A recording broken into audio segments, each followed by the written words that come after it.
Ladies and gentlemen, the next session, meet Nora Felder, the role and expertise of music supervisor. 接下来要进行的主题是 Nora Felder 专题访谈，剖析 music supervisor 的角色与养成。I would like to call upon the following guests to take their seat on the stage for a discussion. 现在邀请本场制作团贵宾 ，the host, CEO at Sync Summit, Mr. Mark Freezer. 主持人美国 Sync Summit 执行长 Mark Freezer and the panelist 美国 Picture Music Company President and Music Supervisor Nora Felder. Ladies and gentlemen, now we are starting our session. I turn the floor over to the host, Mr. Freezer. Thank you so much for that wonderful introduction. Ni hao. Okay, now I'm going to have to speak in English after that, so I apologize to you. That's about the extent of my Mandarin. But first of all, I want to welcome you guys here for what I hope is going to be a really fun and interesting and revelatory discussion where Nora and I are going to talk to you about what it means to be a music supervisor and how a music supervisor like Nora works with her craft and develops great projects. So before I begin with that, though, I just want to give you a little bit of an introduction of who we have over here. She's really quite something other than being a good friend of mine.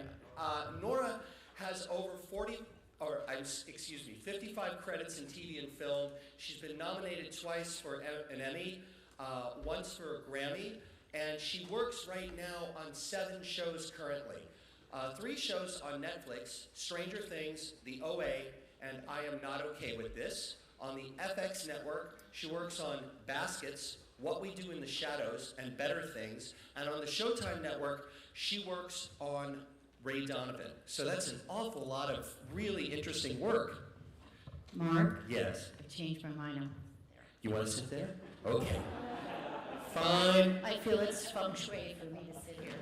Hey, I'm just the guy who introduces everything. She's the guest of honor, so she gets to sit where she wants. Okay, good. All right, so before we get into our discussion, I just wanted to ask you guys a couple of questions. The first thing is, how many of you know what a music supervisor is? Raise your hand. Okay, well that's a good beginning then for me to answer that question. A music supervisor is someone, and chime in if you think you need to add to this, but basically a music supervisor is somebody who works on a TV show or on a film or on a video game or in an ad or with an advertising team or an advertising campaign to be the central person who is in charge of the music for that particular project. And they work with the rest of the team to make sure that the music works with that project. Is that a good basic intro, you think? Yeah? I Good. think so. Okay, so that's what a music supervisor is, and we're going to tell you much more about that over the next hour. The second thing is, how many of you know what a sync license is? Raise your hand.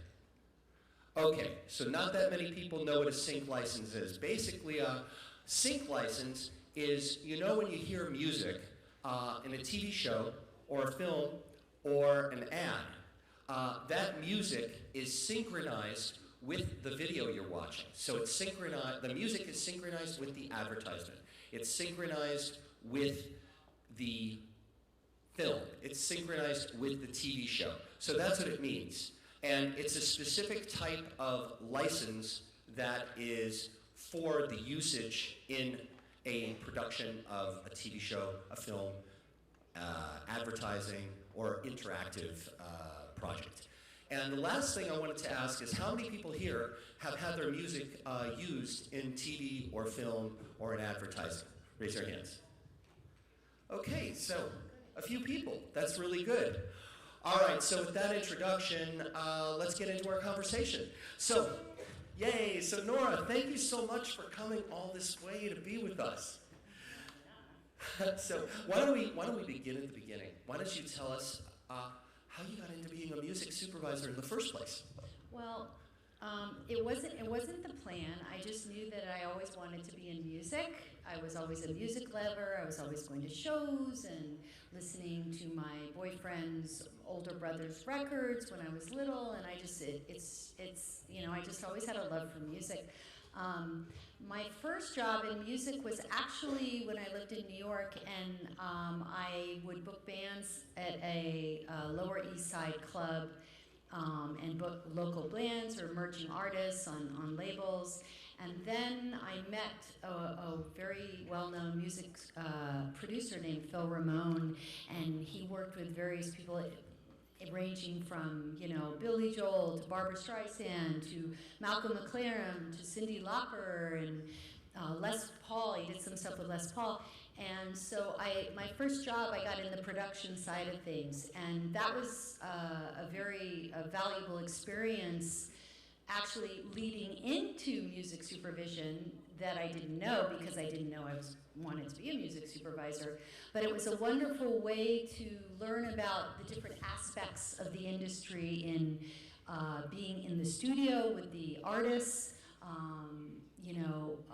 from a standpoint of creatively watching them do their work, being involved with certain artists with song selections. I was involved in that, which was great, and trying to figure out what, with artists that covered other songs, that didn't write their own songs, helping figure out which songs would be appropriate to present to them, which also was a natural flow into supervision, which I'm realizing right now as I'm saying this. And then also, dealing with artists, people with big egos. I say that in some ways for that reason, but also learning how to, when you're around people in the public eye, celebrities like Paul Simon and some of these people, you kind of have to get a sense of when it's appropriate to, how can I say, push forward and push back. And, you have to follow a read, and that's important. That was an important message in life as well, but also in working with the types of people I work with, of knowing when to be assertive or when to perhaps listen more than being assertive. That was valuable as well. And also, in that job, there were production budgets. So although I was not hands-on on the budgets, we had someone take care of that, I was overseeing those aspects and making sure that the production stayed in budget.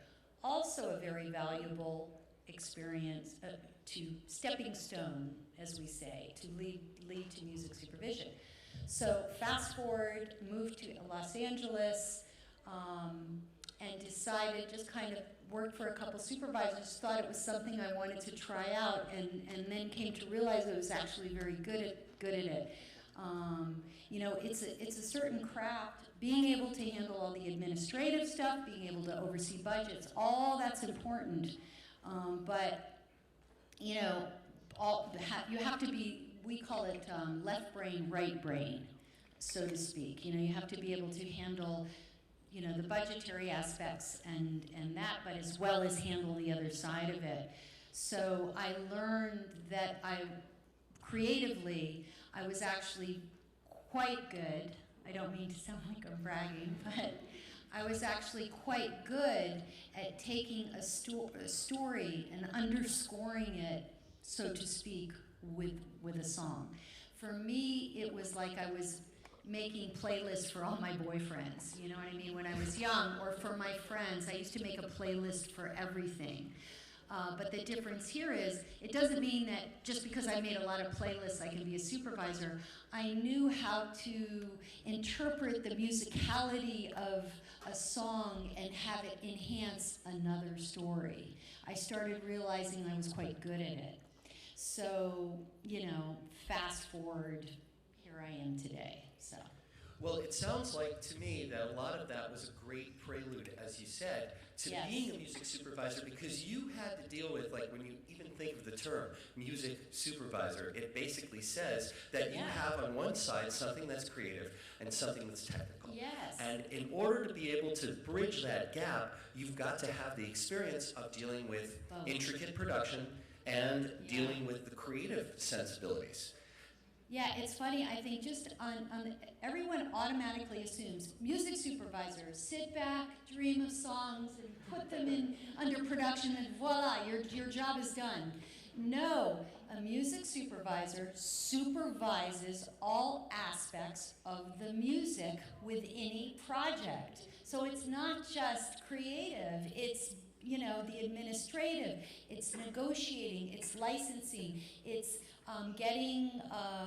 dealing with the studio, what they are wanting, because they're paying for the production, so they have a say. What the people you're working with, your producers, what they want. It's being able to balance everyone's need and have it all come together. It's actually a very hard job, and it's a job that many want to do, but only so many can really do it well. So it's a big responsibility, really. Many are called, but few are chosen, basically. Yeah, exactly. Yeah, it's one of those situations. I am chosen, yes. Yeah. Yes, but you chose it as much as it chose you. Yes. But, I think when you look at it from, what you do every day, you're somebody who really has to work with a lot of different people in order to make this work. It sounds like an almost impossible task. It's not just creating playlists, that's the fun part. Yeah. But the other thing is that when you're working in a production, whatever it is, you're working with a team of people. Tell us how that process works and where, you sort of sit within that process. Yeah, and I will, and I want to say one thing.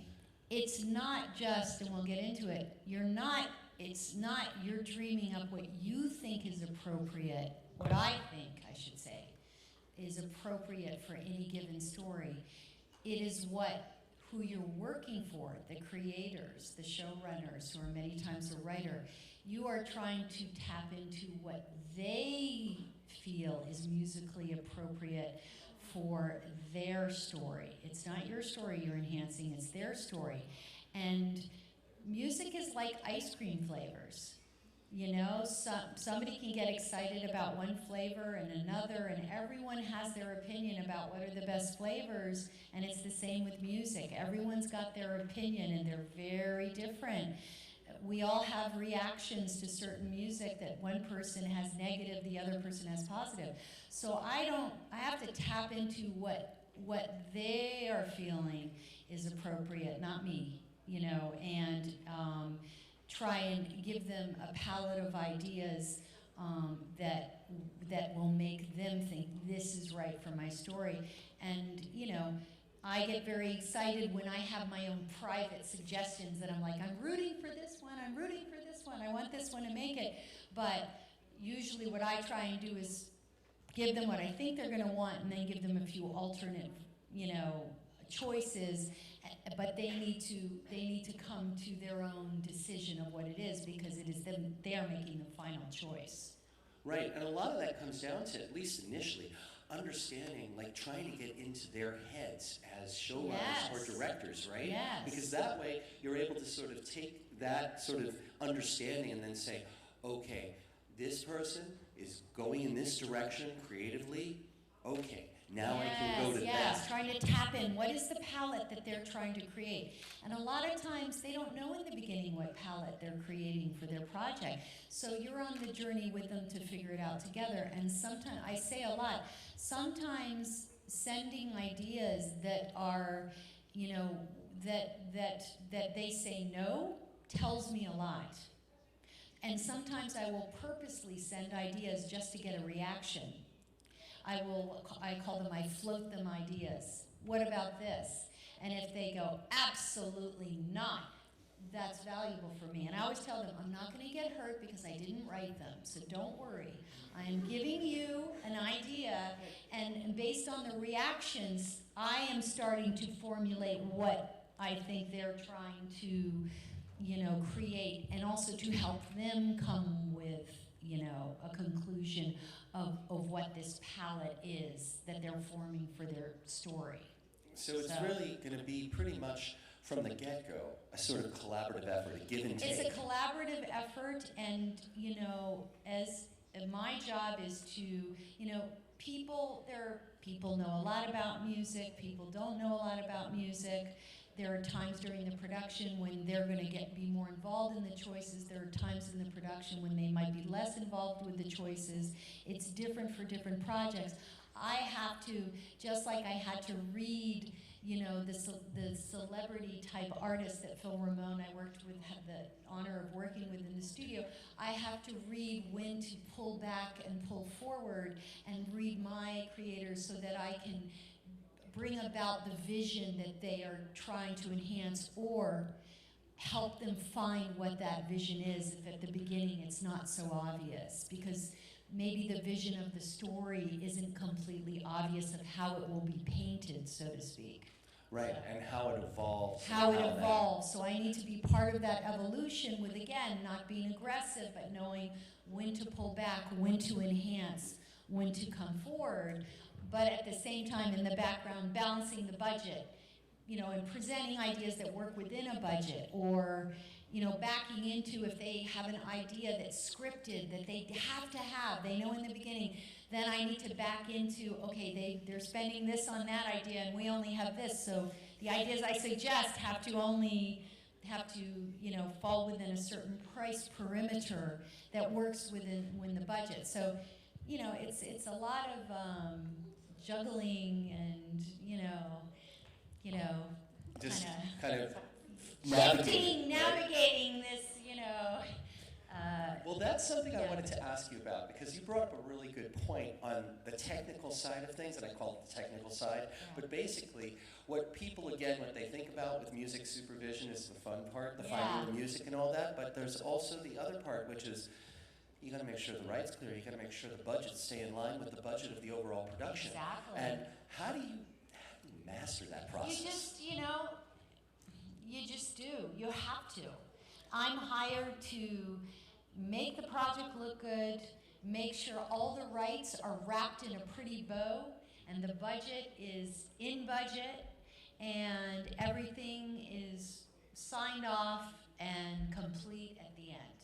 That's my job. And I just do it. How do you do it? You just do it. That's all there is to it. You just work. I just do it, and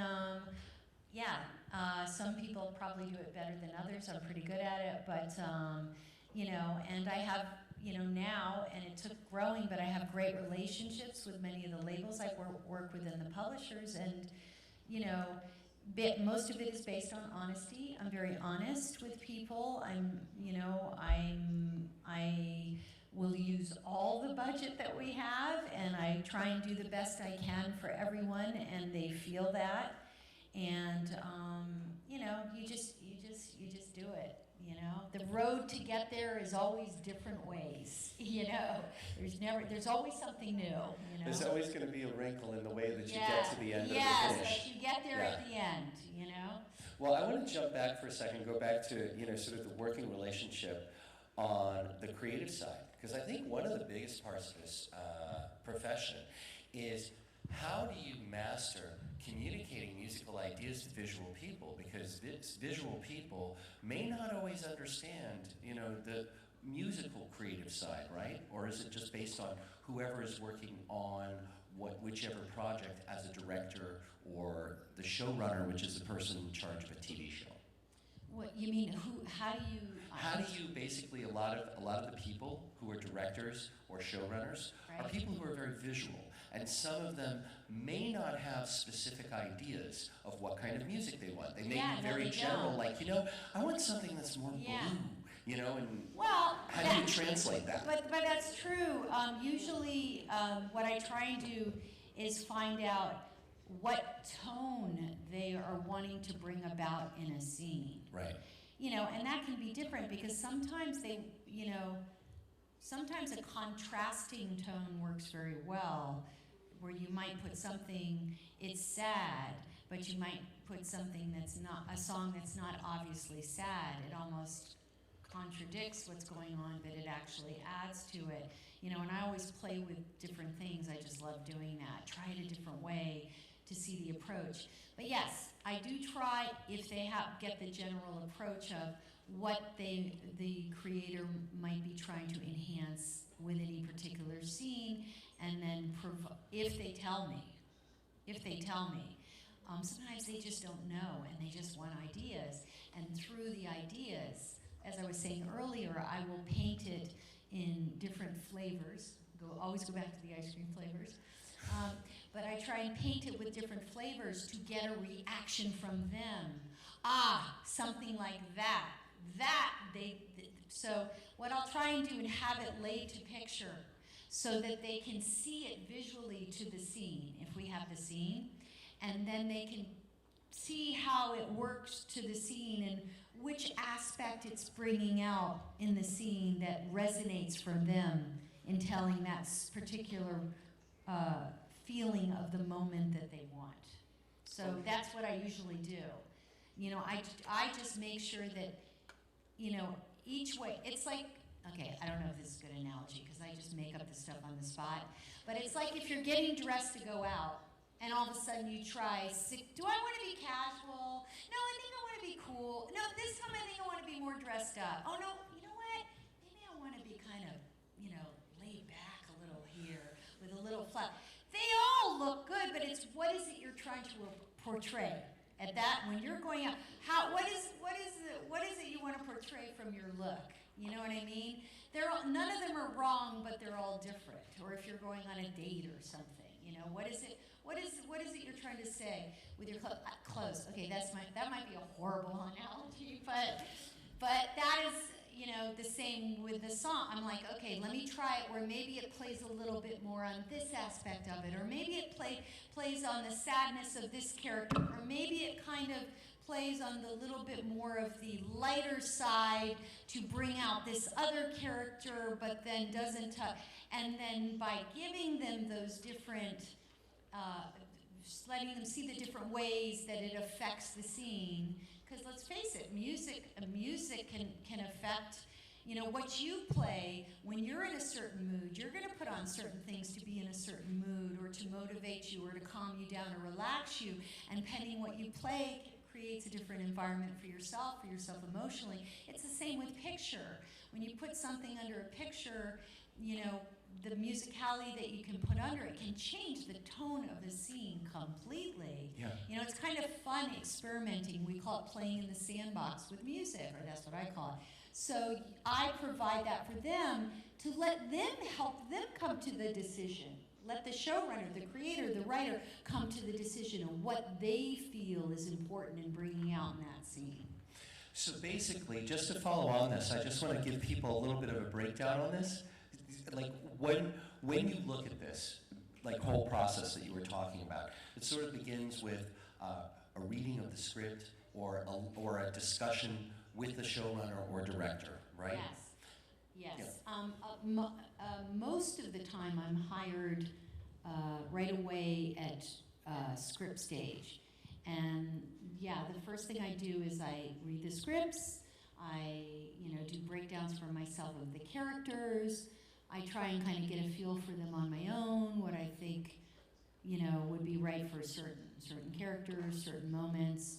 I evaluate, is there going to be any visual performances needed, or, are there dance scenes where maybe they need people dancing to, or if, two main characters are doing the tango, gotta find a tango song, whatever, I evaluate what are the automatic needs for any given story, and then I try and have a conversation if possible with the showrunner and find out what it is he or she or they might be looking for or had in mind. I want to see if they have any specific ideas themselves, if they want me to just start sending ideas, and that's what I do first and foremost, because you want to take care of any on-camera needs before they shoot, and make sure if you're licensing songs for those needs, you want to clear them before they shoot to them.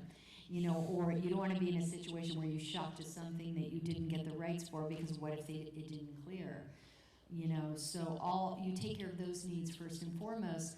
But for me, it's getting to know my characters because they almost become little family members in my head. Yeah. And people always say, what are you listening to at the moment? And I say, it's whatever I'm working on.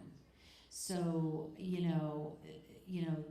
I take these characters become a part of my personal family, and I just constantly have them in my head all the time as I'm looking for music, and sometimes that can shift.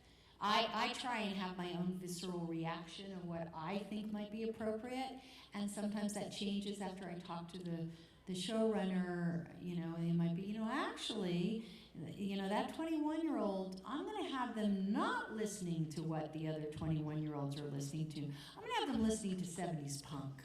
They're different. This is Kid's an outsider. This kid doesn't listen to anything that the other kids are listening to. I'm like, that's my kind of kid.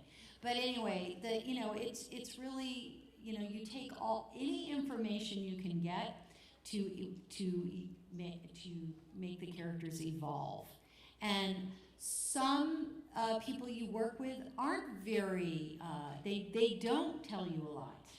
They expect you to figure it out. Right. Some people I work with know exactly what they want. I want this style, I want this kind of thing, and some are very quiet, very introverted. They kind of expect you to, again, pick up on that and try and figure out ways. I speak to them through music. Right. It's like I just get right down to it. Okay, these people don't talk a lot. They're in their own little world. They were probably really cool outsiders. We are going to talk through music. And I am just going to send them songs, and that's how we're going to speak. And their reaction to the songs is going to lead us to the place. Because even if you might be people that are introverted, because let's face it, a lot of writers are very quiet, they're antisocial, so I need to speak to them through our bond, which is going to be the music. And the music will help us come to answers together. Well, it's a couple things that you said that are really fascinating. The first thing is like basically you create, it sounds like an ongoing soundtrack for each of the characters. Yes. Like they each have their own theme music as that goes on. Yes. So that's one part of it. And then, the other part of it is basically like you're sort of turning the showrunner or the director onto, new ways to see their characters that they've created based on musical selection. Yeah. And it enhances what they're doing. Yeah, sometimes it'll change their idea of what they might have initially thought they wanted that's why I always try and give them what I think they want if they voiced it, and then I always try and kind of add a couple things left of center, right of center, what about this, what about that? Mind you, that's if they don't want left of center, because I tend to find a lot of left of center type songs that aren't the same as every other show. It's a process, and that process changes per person, per style. Also, as Mark and I were talking about earlier, some of the showrunners I work with are not as involved in the music because they're so busy in the preliminary process when they're shooting and when they're writing. If they're the writers and they're shooting, they're not involved very much, and I'm handling all the music, and then after, when they get into what we call the post period, after shooting, after that's all finished, after the writing, then they have more time to be involved, and those that are musically inclined will start maybe coming up with more, ideas themselves, in which then I'm going to step back a little bit and let them filter in some of their ideas with some of the ones that we haven't completed yet. So again, it's knowing where to pull in, pull back, fill in, but keep it all in budget. It's constant moving, and it's kind of never the same situation, really. It's always changing. So I just kind of have to adapt to any situation and back into kind of how to handle it. Okay, so now we've gotten up to, you mentioned this, and I really wanted to get into this part of it. You mentioned post. Now, basically what post means is that they've done most of the shooting, or all of the shooting, for a particular production, and now they're going into post-production, which means a lot of editing, and that means graphics, sound design, and of course music. Now, during this period is when you really have the fun with the give and take, and I wanted to just ask you a little bit about temping of music during that process. Because I think that isn't that like part of the proving ground when you're going back and forth with the showrunner, when you're like, hey, you know what? Here's a piece of music. What do you think now that we've put it to the video? Well, honestly, again, different people work different ways, but a lot of times I'm working with the editors while they're shooting. Got it. And I'm an editor's music supervisor. The editors love me. There are some supervisors that kind of don't take it seriously until the showrunner's involved. I'll get in the early stages with the editors because we realize that if we work together and put things in there, perhaps, you know, a lot of things end up staying. Right. You know, if, you know, and sometimes the showrunner comes in and decides he wants to change a bunch of things, but sometimes half the things stay, sometimes, you know. But, yeah, so, and you gotta realize I do a lot of television. So the post period is different because you're working on 10, 12 shows at the same time and they're all flowing in different periods. So post on episode 1 might be pre on episode 3. So, you know, depending on if it's a streaming network where we're gonna mix all the shows, let's say Netflix, at the end, they all get mixed, you know, week, you know, 1 week, the first 2, the next week, the next 2, so all at once toward the end. Or if it's like Ray Donovan Showtime where we're working and by the time I probably get to the, I'm guessing here, 4th or 5th episode, the first episode is starting to air. So Right. it's constant moving parts of being in the flow. But for that one, I guess usually by the time you get to maybe, you know, the 10th episode, I'm guessing, 10th or 12th episode, the first 3 or 4 episodes might already be locked, mixed, and aired, or the first half, so we might, you know, he might be more fully available once he's done shooting. Right. And everything from that point on is in post. You see what I mean? I So get it's, it. Like that's fascinating Yeah. because with Ray Donovan, you know, you might have put like the first episode of a season, you know, out to yeah, while its we're audience, still shooting. but you're still shooting. Yeah. So the showrunner is really busy. So it's basically like you're alongside the film editor making Yeah. the big decisions, right? Well, I'm Not not the going to vacuum. lock myself to, Yeah. yeah, I mean, it's not, sometimes they'll have scripted ideas, Right. sometimes they'll bring up ideas, I'd like to try that here and there. All I'm saying is their time is obviously more limited because they're writing and rewriting while it's shooting. So imagine that, imagine how busy you would be. Yeah. You're busy. Yeah. So all I'm saying is it's different for different people how much time they jump in and are more involved with the music. You know what I mean? So I get that's it. the main, yeah. So let me ask you a little bit more about like the relationship with the film editor, because that sounds to me like a really crucial relationship with the For music me, supervisor. yes. And For a me. lot of music supervisors may not work with the film editors the way that you do, Yeah. right? Mhm. And it makes a big difference in terms of the film editor is the person who is like on a day-to-day basis dealing with mixing, putting the music, putting in the sound design and everything on a daily basis, right? Well, they're doing the editing and they might be, yeah, they're doing sound design and things like that, but usually temp. Right. And they're adding temporary score. Right. You know what I mean?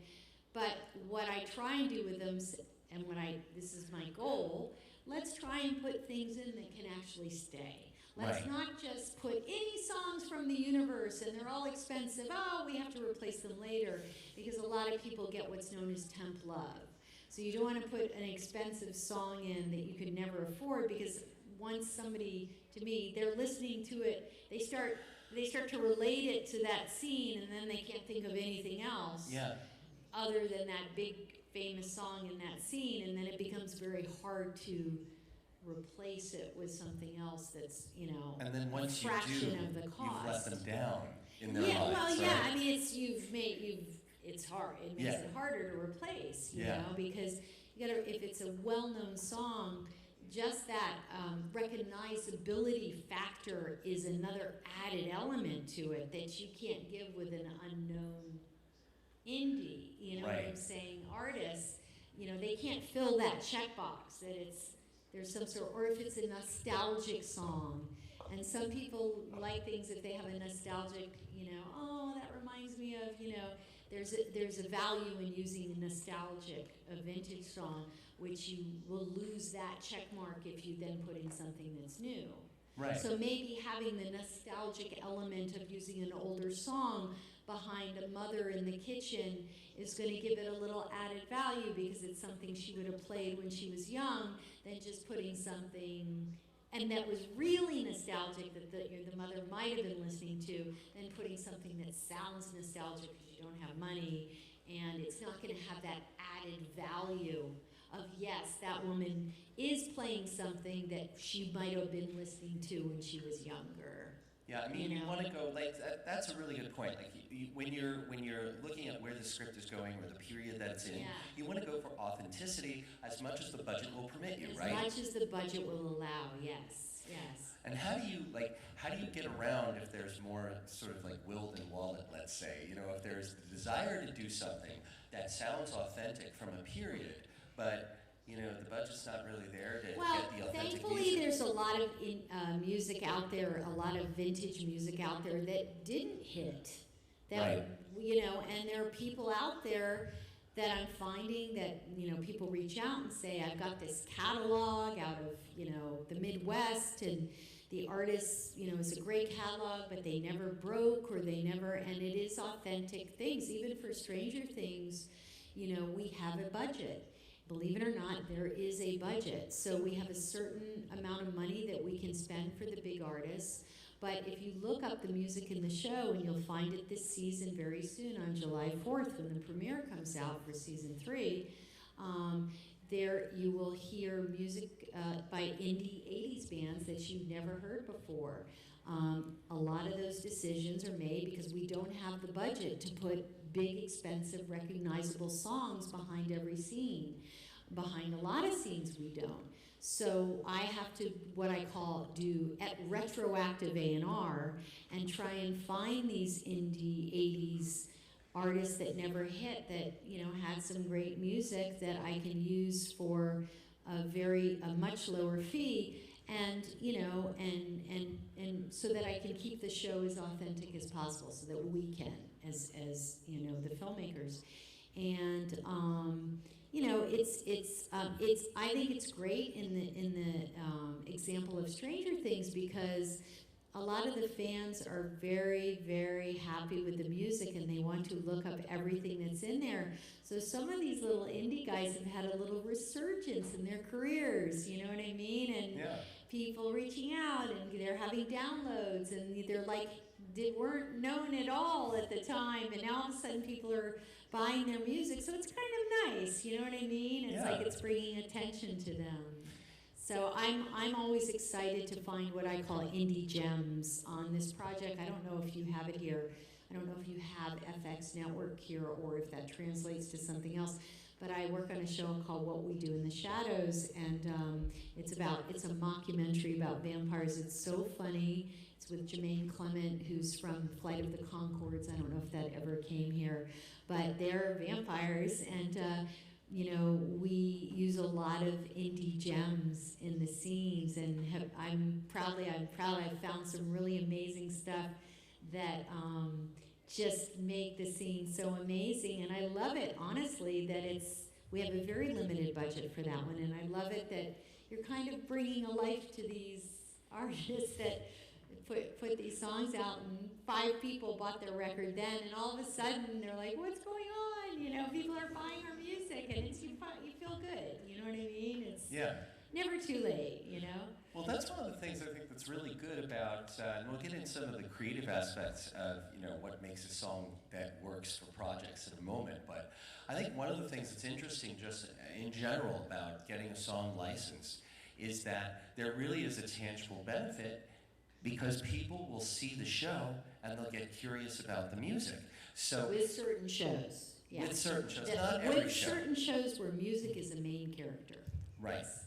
And that's something that, like you said, you know, can really bring out and resurge somebody's career. Yeah. Or if they never really had a resurgence, I guess, start their career. Yeah, exactly. Even if it's 30 years later. Yeah, you know, which is cool. It I is. love it. It is very I mean, cool. there's so many great songs that just never became hits. It doesn't mean they weren't great songs, you know. So I love finding them. You know, I love finding the diamonds, and you know, it's just it's the constant search is wonderful. You know, it's part of the process, and you know, it's I love vintage music, and you know, it's always nicer if you can put something. Especially something where scenes that call for it, something vintage in a scene that would call for if the grandmother is there listening to music or something like that, or you know, that it's really authentic and from there and doesn't just sound like it's from the period, you know, so it's always nice. I think people can tell that. I mean, it's just like if you are looking for music for a scene that calls for music from a specific region. Yes. People can feel the authenticity or the lack Yeah, thereof, right? it's, you know, I would love if, yeah, I mean, there are people that, you know, in America, there are production houses and they have composers maybe in England trying to create Taiwanese music. Now, I would love it, and they've studied it, and they've come up with, you know, used the right instruments.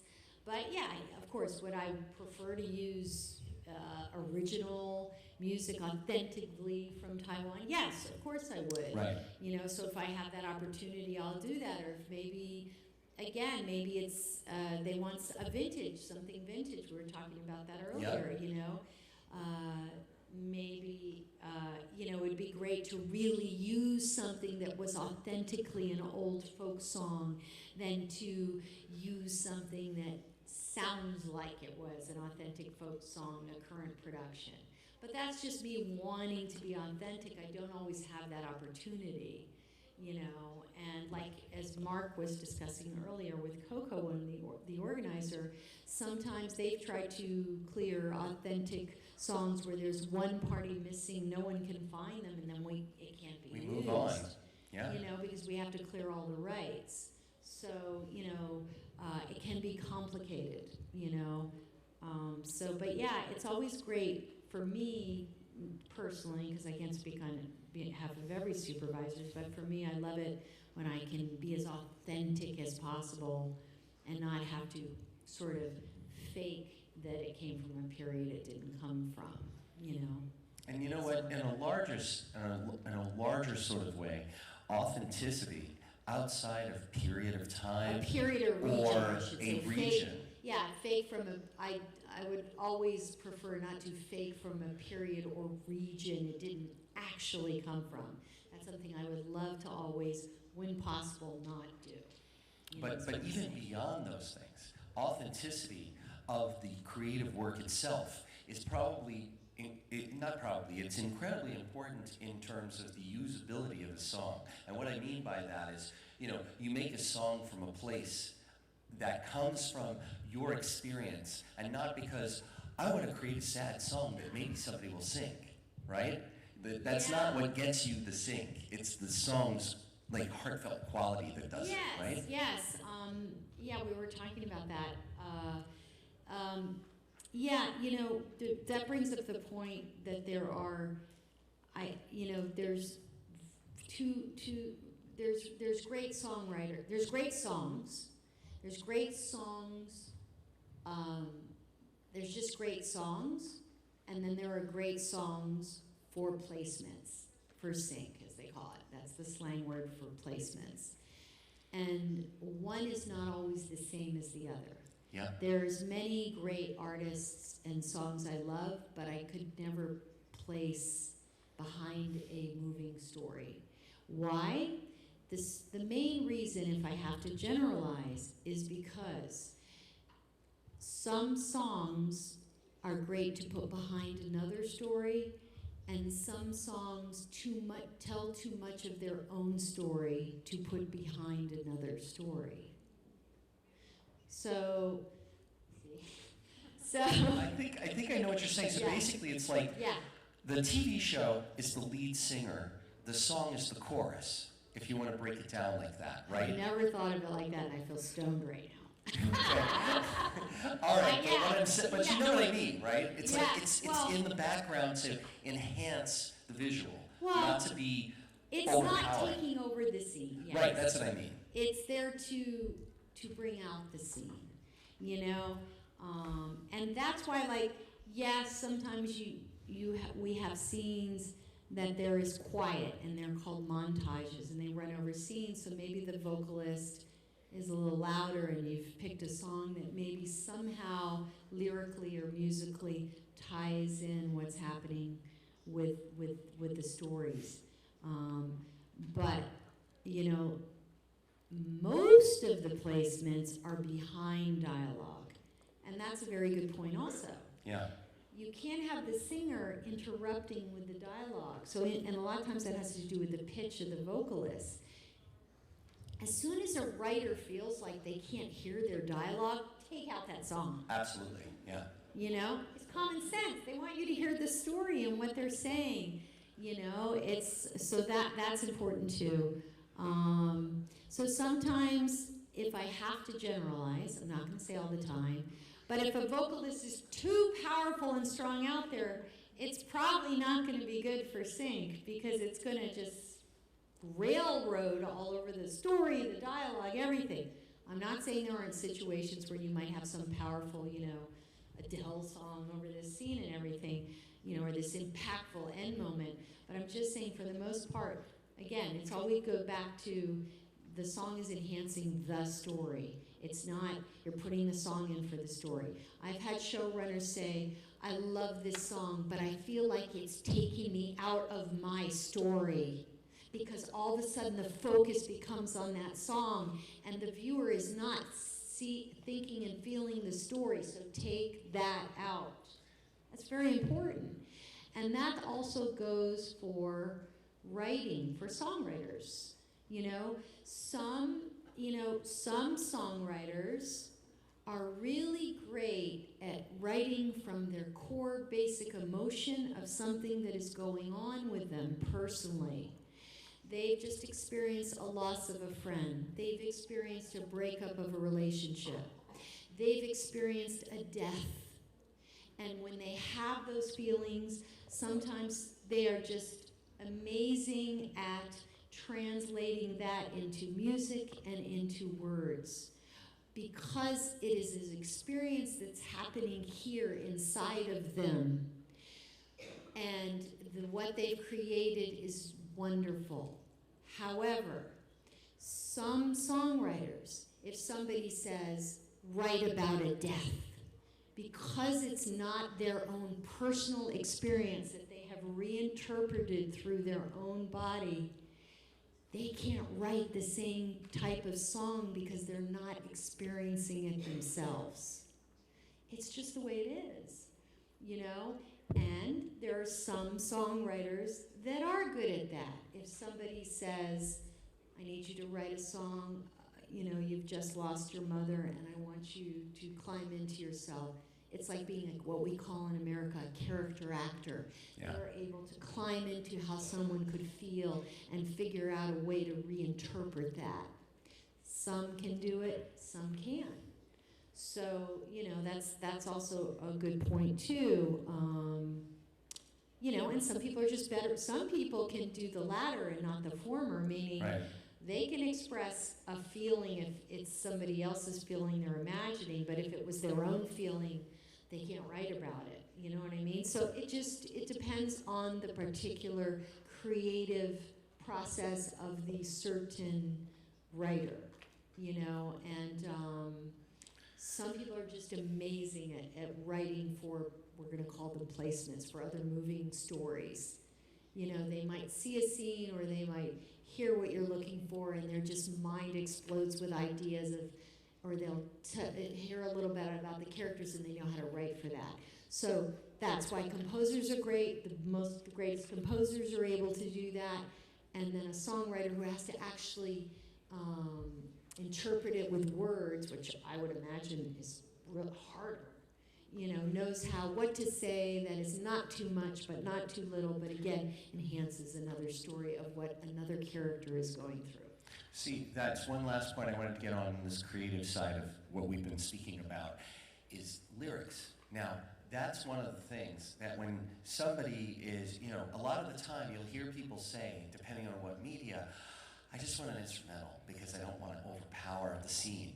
But that said, when is there a place for the lyrics, and the lyrics really have to match what's going on when there is a place? That is a one-on-one decision, and that depends on characters. There are some characters, like the main character of my television series, Ray Donovan, which I don't know if you have it here or not, but it's a very popular show in America. Yeah. And we're now in the 7th season now, and the whole premise of the main character is in what he doesn't say. Yeah. So a lot of times I'm reaching to put songs with lyrics. Why would I want them to say what he's not saying? The general audience that watches that show is very intelligent, and to me, without sounding like a snob, to me, it would insult those viewers' intelligence if I was trying to say, I'm feeling so sad, I don't know what to do. When you see it in his face, it's what he doesn't say. He's like Tony Soprano, it's all in his eyes. It would be an insult to put that in his mouth. The viewers watch what he doesn't say to figure out what's going on. Yeah. So that is a very tricky, special type songs that we must find to enhance that. Some shows, not many that I work on, it's what we call on-the-nose placements, where they need the song to say exactly what the person is feeling, and I can fly, and all that stuff. That's fine. It's perfectly fine.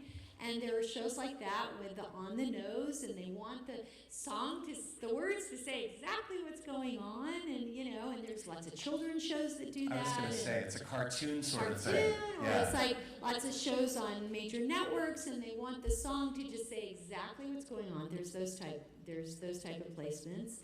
And then, there's a lot of the ones I do, it's a very delicate balance of what the lyrics are saying in enhancing a story that's not exactly saying what's going on. But that is a very decision per decision, pending on the character, pending on the scene, pending on what you want to say in the story. It's very different for any situation, for all the situations. There's no one way of doing it, so. And that shows how important it is to understand all the subtleties of what's going on visually, and to have that relationship with the showrunner or the director to be able to, sort of figure out these nuances of each character. Exactly. Yeah. Exactly.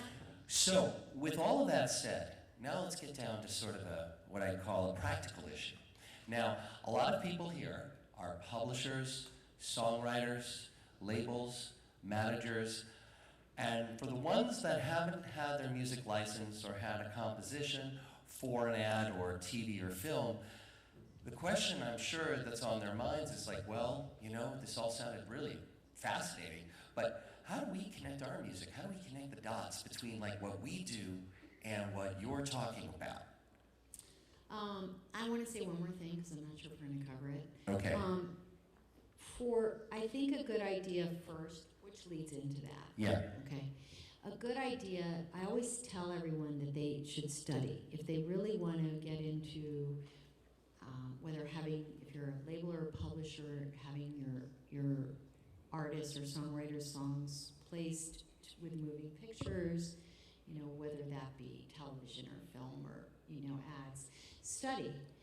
Look at how songs are being used. Look at your marketplace and, how are they being, what types of songs are being used under different type stories. And not only to try and see what's being used a lot, but maybe even try and get creative and see what's something that's like that, but that maybe is a little different. Yeah. But does it, makes me a little bit more special. You can try and create what's being created, but maybe be a leader, and what's something that's a little more different that could also do it, you know, in a different way. So study the marketplace.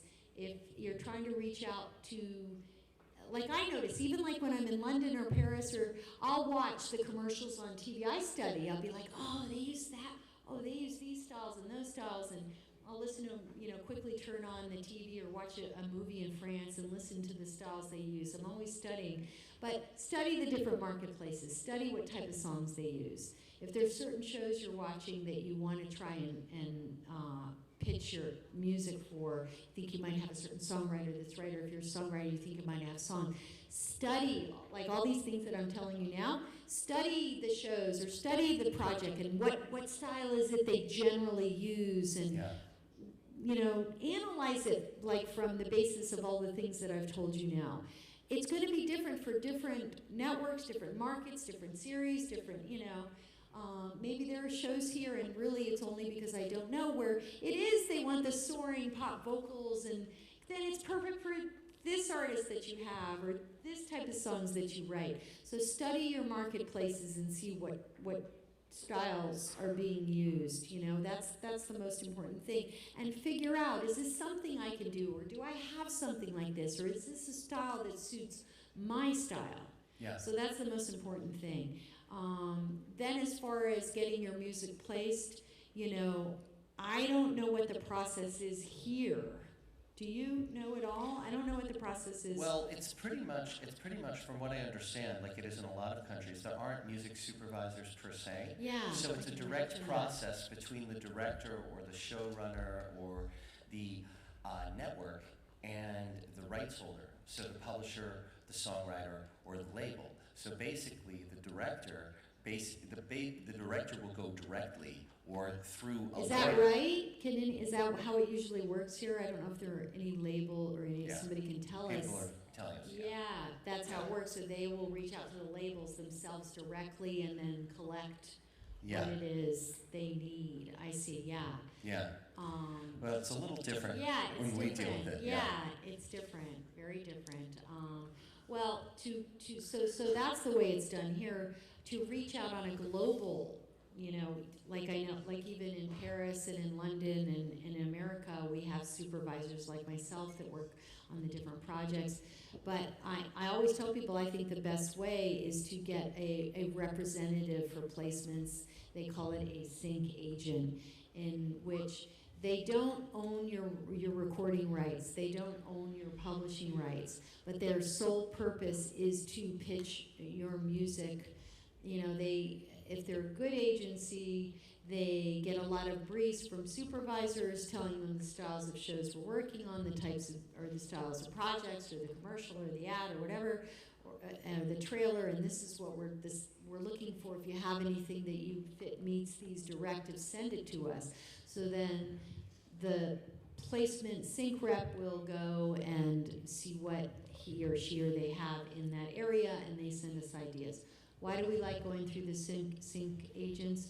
Because, you know, when it's independent music especially, you know, and a lot of them represent independent labels, we do get, and it's not, I'm not saying this, you can ask, you know, this sweet young girl who's working here saw that I had 28,000 emails in my inbox, and her eyes were like, what?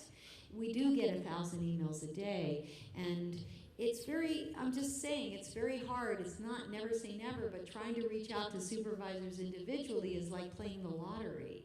You know what I'm saying? Because we like working with sync agents because they are almost like the new record label. They've gone out and signed up the bands and the artists, and they've done all the legwork in finding them. We can go to them and go, what do you have in this respect? Here's our budget.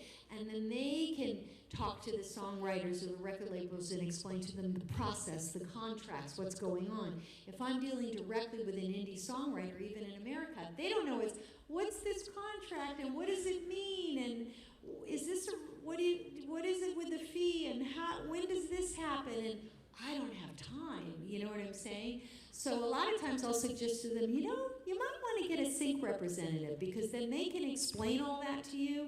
I know you have to give up some of your fee, but they can explain all that to you, and they can handle all these things for you, and you can work out the deal with them. So I always recommend that, you know, it's a good idea to try and find sync reps, of which there are many, you know, to try and handle this. And some are better than others, and some have too many artists, and some are boutique little agencies, and, you know, but that's what I recommend strongly, because it is hard to get through to us, you know. We don't know the person on the other end. Somebody could write to me, my name is Johnny, and I own my own music, and you can have it. And what if I don't know this Johnny, and does he really own his own music? And are there other writers he's forgetting? Does he use samples? You know what I mean? It's like, so the great thing about a sync representative is they're gonna, if they're really good at what they do, they're gonna check all that with them. They're gonna make sure they have all the writer information, everything's cleared, and they're gonna make sure and explain it to them in the process along the way, so they're making my job easier. You know, so that's what I always recommend is the best way to get, and the term for it is a sync agent. You know, and that doesn't mean they handle the publishing, that means that, you know, there are different deals, but overall, they handle, you know, they represent, so usually we pay a fee for the use of the song, and they get a percentage of that fee. There are some sync agents that have it set up where they might take a lower fee up front, you know, based on the fee, and say, but they take a portion of the publisher share of the performance income. Meaning, they're not their publisher, and all of a sudden they own a portion of the publishing on all their songs when they get placements with artists. It's just they're going to take a proportion of the performance income fee for the placement. So, and that's how they make a living. You know, that because, you know, a lot of times for indie artists, the placements aren't a lot of money, so they can't survive off $100 here, a couple $100 there. So at least if they're getting some sort of getting a piece of the back end, then hopefully will be steadily coming in, then it'll make it a little bit more worthwhile, you know, so they can, you know, make some money as well as the songwriter does as well. So there are different types of sync deals, which I'm not privy to because I'm not a sync agent at all. So which it's okay for me to tell you that that's a great idea, because I don't, you know, have any personal, you know, gain from it other than I know that it helps me effectively work better and to get music that I know I can reliably clear and not worry about. That's really sound advice, and I just want to give a breakdown, and then we're going to open up in a minute to questions. I know that we probably have time for a couple of questions, but I want to break down the idea of a sync agent to you a little bit more. The reason why you need one is because they're familiar with how music supervisors do their jobs. They work with music supervisors every day. Most of them know most of the music supervisors, so they know what projects they're working on to some degree, and because of that, they'll be able to fine-tune their approach better. I'm talking about the better people, not all people, but the better people will fine-tune their approach, and they'll say, okay, you know what? I can help you, or I can't help you this time. But then, once that happens, this person will be your advocate to bring that music to the music supervisor, and they will negotiate a deal in the best way possible for both sides so that it's done efficiently and that you don't have to worry about that. So you just do what you do every day, and this person does what they do every day. So that's basically what I think the value of a sync agent is. And what I'll also do for you is, if you want my email address, I'm going to give it to you now. It's Mark, M-A-R-K, at Sync Summit. So Sync Summit, just like it's up there, .com. And ask me for a list of sync agents. I'll send you a link that has a list of sync agents that I think are reputable, decent people. And then from there, the way that it goes is that you'll send them some of your music, and then you can figure out whether you want to do business together. But I think that that's one thing I can do for you fairly easily. I'm happy to do, and I think that's a lot easier than us trying to tell you, okay, so step 8 is, you know, send an email out to somebody, and, you know, it'll be one of like 5,000 a week. Right. Yeah. All right, so with that said, if you have a question, I'm going to come out to you. So I'm going to do this like it's a talk show. Raise your hand, and what's that? We probably got about 10 minutes, I think. Yeah, so raise your hand, and I'll come out and take your question. Okay, good. All right. Okay, while he's walking down there, you notice that my picture in the background, that's the love wall. And that wall is in Venice, near where I live. It's amazing that I've come here and the love wall is everywhere. That's like crazy. Like, I feel like I was meant to be here. I mean, Venice is, you know, they must have licensed that from Venice, where I took my picture, right near my house. So that's kind of crazy. Just wanted to say that. It is kismet, isn't it, Nora? It's crazy. Seriously. It's like... All right, so tell us who you are, what you do, and your question for Nora. Hi, I'm Marcus Rowland. I'm head of A&R at Outdustry. We do a lot of A&R work, basically. My main question is, in Asia, as we've said, the role of music supervisor is not a particularly common role. If there's, and often the work might be done by a music producer as well. So I'm just wondering if you could explain a little bit about the background of how the music supervisor role came about in the West, and why it sort of felt that having someone who's specifically dedicated to this role, rather than have someone on the creatives, you know, the actual creation side, taking care of this work, why that sort of come about? Well, I mean, the music is a main character. Music can be a main character, and it's a lot of work. You know, and also remember, as I was saying, you have budgets to deal with. A creator doesn't have time to sit there and figure out, okay, this is going to cost this much, so what songs can I try and pitch or try and come up with and, you know, pre-clear with licensing parties, or it's just, it's its whole ball game. It's its whole kind of, it's a lot of work. And they need to focus most of their time on creating the story. So it is very necessary for a lot of projects in which there's a lot of work that needs to be done, you know. Stranger Things, the Duffer Brothers don't have time, you know, they're so busy writing and dealing with the actors and they don't have time to, they're great, and they come up with a lot of music ideas. They're creatively talented in every aspect. But they don't have time to sit and figure out, okay, which scenes can I put in bigger songs, and now I gotta find all these indie little bands, and there's just, it's a matter of time. Now, with the Duffer Brothers, if they had the time, they'd probably do it, because they just sew every aspect their hands on.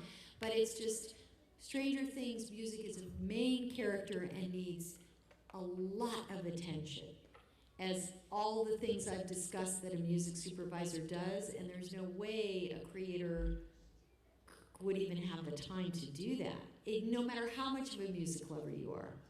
I mean, you know? when it comes down to You're writing the stories, you're Yeah. dealing with the actors, you're rewriting and rewriting your things, you're involved in every aspect, including the special effects, the lighting, making the story, and the locations, your location scouting, you're doing so many things, and then music is its own beast, so to speak. You can't, even if you might want to, you can't. I worked on a series with Cameron Crowe.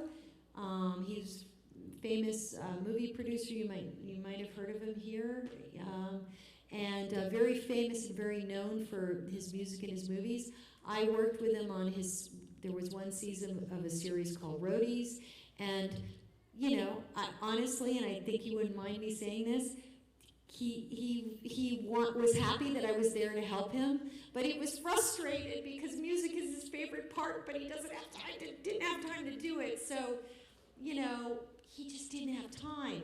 Would he have wanted to do all the songs and all the music? Absolutely. Was it even possible? Absolutely not. Yeah, So, and I think that's the point. Yeah. Is that a music supervisor does a really serious technical job as well as a creative one, as we said earlier, and that technical job calls for somebody to be there full-time handling it, right? Exactly. Okay, so we've got time, I think, for one more question. Let's see. All right, just in the row behind the last question. Different guy, though. Okay, tell us who you are and what you do, and then your question. Hi, my name is Ting Fong, and I'm a composer. So my question for Nora is that, can you share with us your process of keeping your musical palette or your music catalog updated? Like how do you keep on finding these gems? Do you solely rely on sync agents, or do you have- No. Can you share with us? It's a free-form process. For me, personally, it's completely free-form. I have a lot of vinyl and I have a lot of CDs, thousands and thousands. And the reason I keep CDs, because vinyl's cool and CDs aren't. The reason I keep CDs is because they are actually master quality copies that can be used for mixing on final stages. And I have a vast collection that they don't make any longer on CD or make the albums anymore. So I have a vast vintage catalog, and I mean, we're talking 15,000. And it's all cataloged. And I just walk up to my whole office, all the walls from floor to ceiling. And part of my process is I'll walk up to the walls, because I have them 50s, 60s, 70s, jazz, world, everything. And I get ideas just walking up to my walls and pulling up, all the top is box sets that I just come up with ideas. I search Spotify, and I just let myself get lost on Spotify. I, make announcements with all the publishers and indie labels and reps that I deal with, and I see if they have anybody interesting that they may have signed. So for me, it's a very free-form process. I'll jump on YouTube, I'll hear something I'll flip the dials in the car and hear, just click around and find different things, and, sometimes I'll pull over just, who is this? And I want to write it down. So it's just really very free form. So how they come are many different ways. But that's just my process. And I think the thing I can say for me is creative is not a process. So I find music that way, and it's done me well, for me. There are some supervisors that do rely on incoming. But to me, I always want to find that thing that no one's found, or try and tell something a different way. That's just my own personal, that's what I do for myself. I want to bring something unique and special to my projects. And I think that's why I get so many unique projects that aren't looking for what is commonly used. I would think that's one of the most fun things about the job that you do. I mean, somebody who does what you do, relying on other people to tell them what's good music, sounds like a cop-out. It doesn't sound like, somebody who's thinking creatively, right? Yeah. So anyway, it's good that you say that. All right, so I'm going to do something else. One last question, if anybody has it. Okay, right here. I'm just going to take one more. Okay, tell us who you are, what you do, and your question. Hi, I'm Jessica from Warner Chapel. 我是华纳版权. So I have a question, just because Mark mentioned this role, music supervisor, it doesn't really exist in Taiwan at least. And so what's the relationship between the music supervisor and those production companies? Do those production companies hire you or the company to do this? Or you guys you have to fight for the job. You also have to compete with other companies to get this job from like Netflix series or something else. Yeah, I'm just curious how things work. Yeah. Good question. Yes. It's just there's many lawyers, there's supervisors, there's A&R people, and there's people out there that are doing it. So yeah, I'm competing with with I guess. It's like tennis players. We have other people in our fields, and I've definitely worked very hard to get to where I am. So I have the luxury of, unfortunately, sadly, having to turn down jobs. But it's taken me a long time to get here, where I have had to, work hard for my work. I was never very good at fighting to get work, but You know, I've worked on a lot of, had to work on things that I may not have think that was that great, but I thought it paid my bills, and it enabled me to, I saw every project as a way to enhance my craft. Sometimes I worked on things that I was like, I'm going to make it better. This isn't very good, but the music's going to make it great. You know, and it was all, everything taught me something and has led me to where I am today. And but yes, there are a lot of supervisors out there, and but there's a lot of content out there too. You know, Netflix hires the best of the best. So, you know, once you get in the Netflix camp, you're good. You know, you're lucky. You know, they'll keep hiring if they think you're great. But yeah, it's like any field, I think. You know. It's really about, you know, maintaining and growing excellence in yes. what you do that gets you where you are. I don't look at what other people do. I just do it the way I do it, and as long as I'm true to myself and I give the best I can and I put my passion into it, that's all I care about. I don't try and look at what other people are doing, and I try and give the people I work with my heart and soul, and thankfully they keep coming back. So, well, you know. Your record of excellence speaks for itself, Nora. That's all I can say. Thank you. Not just being your friend, it's Yeah. true. But with that said, I think that we're coming to a close now. Yep. And I again want to thank you, Nora, for taking time to share with us your insights on what it means to be a music supervisor and how the job is done. Yes, and thank you for having me here, and I've never been to here before. It is a little hot, but I am getting out as much as possible and trying to see as much as I can see, and most of the people, well, everyone's been nice. There hasn't been anyone not nice, but everyone's been just lovely and very kind with me, and it's an experience I'm going to remember for a long time. So thank you for caring and having me here. Thank you very much. Thank you. Excellent. Thank you, Nora, and thank you, everybody here. I think that concludes it now, so we probably... Yeah. All right, but thank you guys so much. It was just great to be able to share this with you.